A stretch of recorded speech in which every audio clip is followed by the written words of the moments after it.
Sejam muito bem-vindos ao nosso canal Palavra e Essência. Nosso objetivo aqui é expor a Bíblia, a Palavra de Deus, ler o texto e explicá-lo, de modo que o ouvinte possa entendê-lo e colocar em prática na sua vida. Se você não é inscrito no canal, por gentileza se inscreva, adicione o sininho para você receber as notificações, compartilhe nas suas redes sociais e deixe um comentário de pelo menos 3 palavras.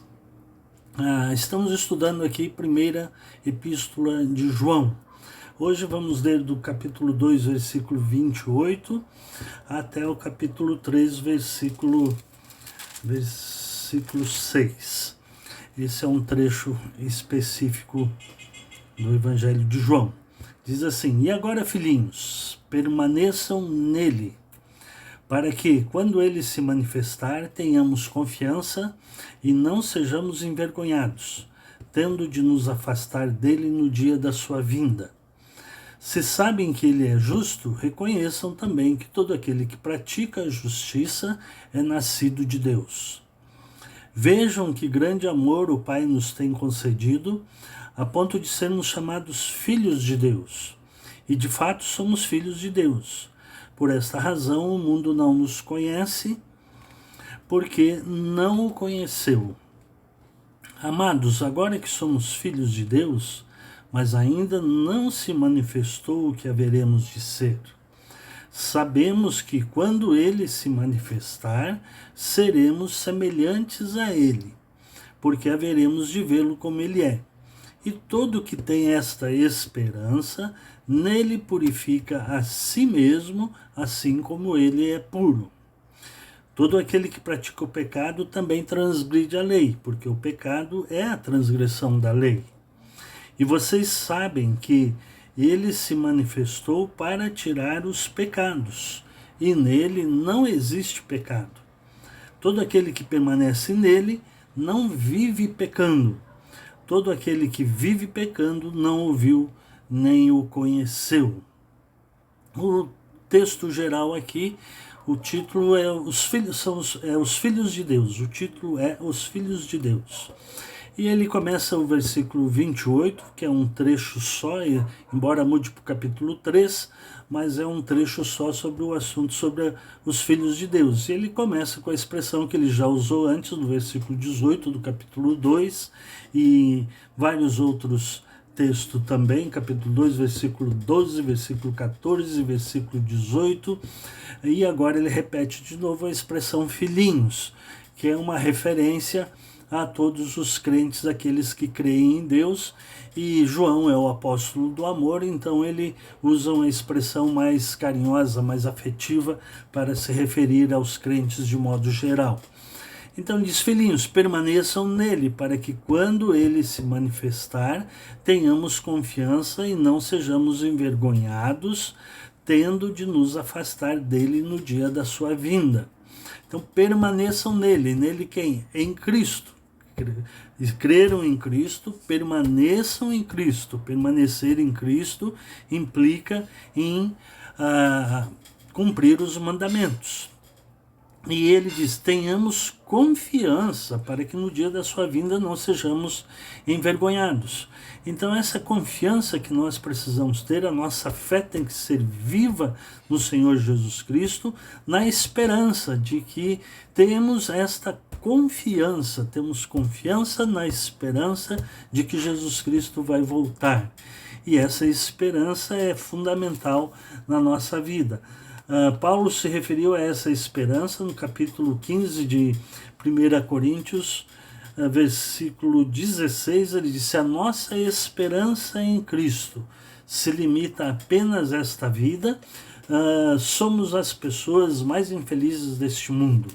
Então João está dizendo aqui: permaneçam nele e tenhamos confiança para que nós permanecermos com esta esperança de que Jesus Cristo voltará e nós seremos transformados num corpo incorruptível. Ele vai falar disso mais adiante, já vamos ver. E versículo 29, se sabem que ele é justo, então reconheçam também que todo aquele que pratica a justiça é nascido de Deus. Essa verdade o próprio apóstolo João repete aqui no versículo 7 do capítulo 3. De novo ele usa a expressão filhinhos, não se deixem enganar por ninguém. Aquele que pratica a justiça é justo, assim como ele é justo. Ele, Jesus Cristo, ele, Deus.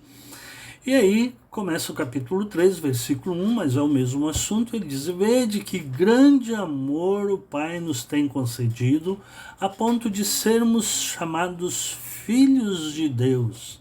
E de fato somos filhos de Deus. Por essa razão o mundo não nos conhece, porque não o conheceu. Somos filhos de Deus. João, no seu Evangelho, capítulo 1, versículo 12, ele disse: mas todos aqueles que o conheceram, deu-lhes o poder de serem chamados filhos de Deus, a saber, os que creem no seu nome. E aqui ele repete essa verdade na sua epístola, né? Que grande amor o Pai nos tem concedido. A graça imensa de Deus a nós, a ponto de sermos chamados filhos de Deus. Se cremos em Jesus Cristo, somos chamados filhos de Deus. E ele diz que é por essa razão que o mundo não nos conhece, no sentido de que o mundo pode e muitas vezes nos persegue, porque não conheceu Jesus Cristo, não o conheceu e também perseguiram o Senhor Jesus Cristo. Aí o versículo 2, amados, agora somos filhos de Deus, que é a verdade que ele mencionou no versículo anterior, no versículo 1 e no Evangelho, capítulo 1, versículo 12. Amados, agora somos filhos de Deus. De novo, a graça e o amor de Deus, ele repete essa verdade. Mas tem um mas ainda não se manifestou o que haveremos de ser. O que haveremos de ser. Sabemos que quando ele se manifestar, seremos semelhante a ele, porque haveremos de vê-lo como ele é. Então nós já somos filhos de Deus, mas ainda não se manifestou totalmente o que haveremos de ser. O que é isso? Né? Nós, cristãos, os filhos de Deus, os que cremos em Jesus Cristo, vivemos uma tensão entre o já e o ainda não. O que é o já? O já é que nós já somos filhos de Deus, porque cremos no seu nome. E o ainda não, porque ainda não se manifestou o que haveremos de ser. Paulo repete essa verdade também em Filipenses capítulo 3, versículo 21, o qual o Salvador Jesus Cristo, que ele se refere no 20, o qual transformará o nosso corpo de humilhação,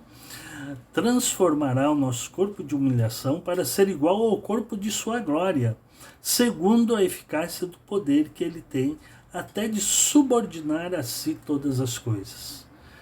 Paulo menciona isso aqui em Filipenses, que o qual Jesus Cristo, o Senhor Jesus Cristo, na sua vinda, ele transformará o nosso corpo corruptível, diz Paulo em 1 Coríntios capítulo 15, nosso corpo de humilhação é a expressão agora, nosso corpo que se decompõe, para ser igual ao corpo da sua glória, do Cristo glorificado, do Cristo quando ressuscitou, segundo a eficácia do poder que ele tem, até de subordinar todas as coisas sobre si. De modo que nós seremos transformados e então seremos semelhantes a ele. Somos filhos de Deus, temos esperança, e se a nossa esperança se resumir a apenas esta vida, somos as pessoas mais infelizes do mundo, diz Paulo em 1 Coríntios. E aqui ele diz que sabemos que quando Jesus se manifestar, ou seja, na segunda vinda de Jesus Cristo, e então seremos semelhantes a ele, porque esse nosso corpo corruptível, usando a linguagem de Paulo em 1 Coríntios capítulo 15, esse nosso corpo corruptível se revestirá de incorruptibilidade, e então seremos semelhantes a ele, porque haveremos de vê-lo como ele é.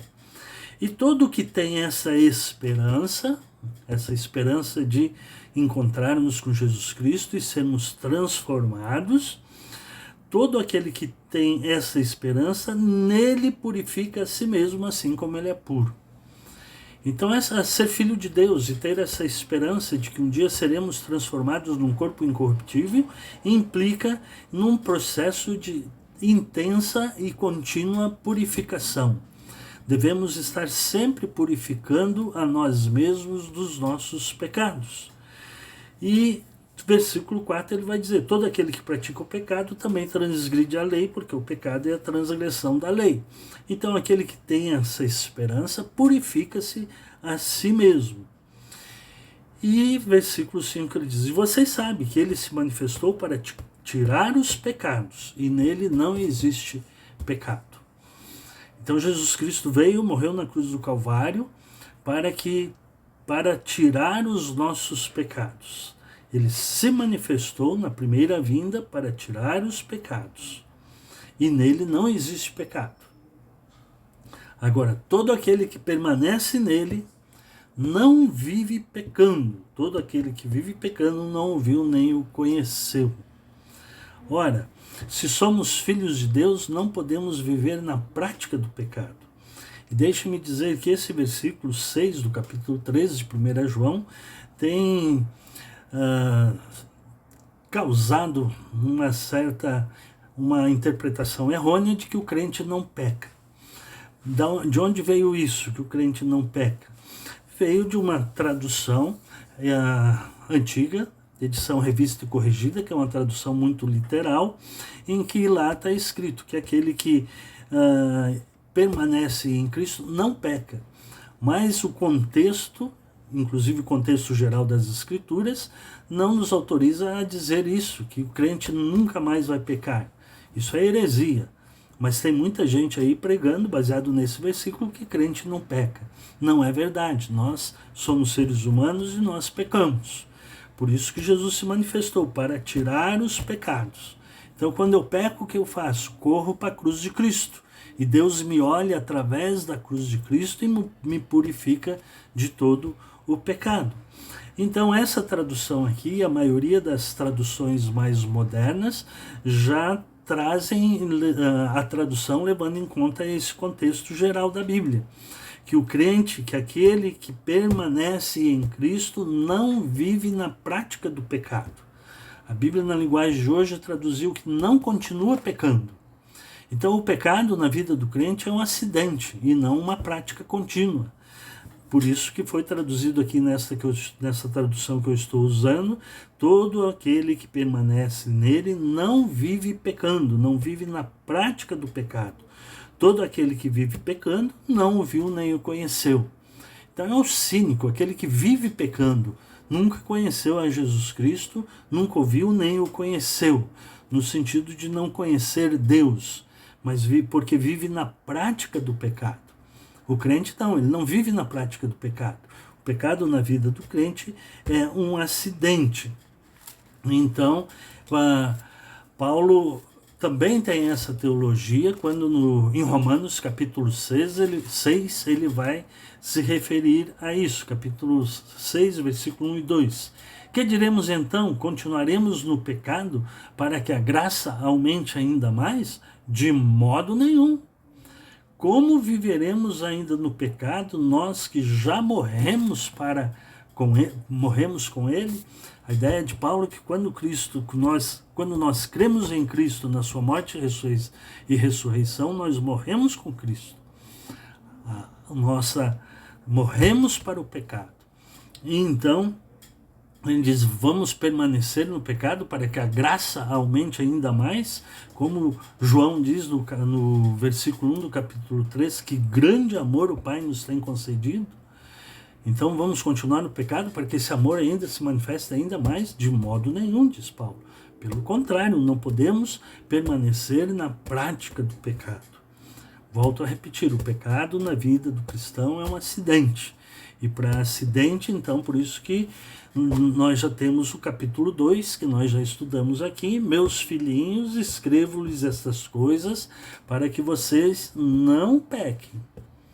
Mas se alguém pecar, temos advogado junto ao Pai, Jesus Cristo, o justo. E ele é a propiciação pelos nossos pecados, e não somente pelos nossos próprios, mas também pelos do mundo inteiro.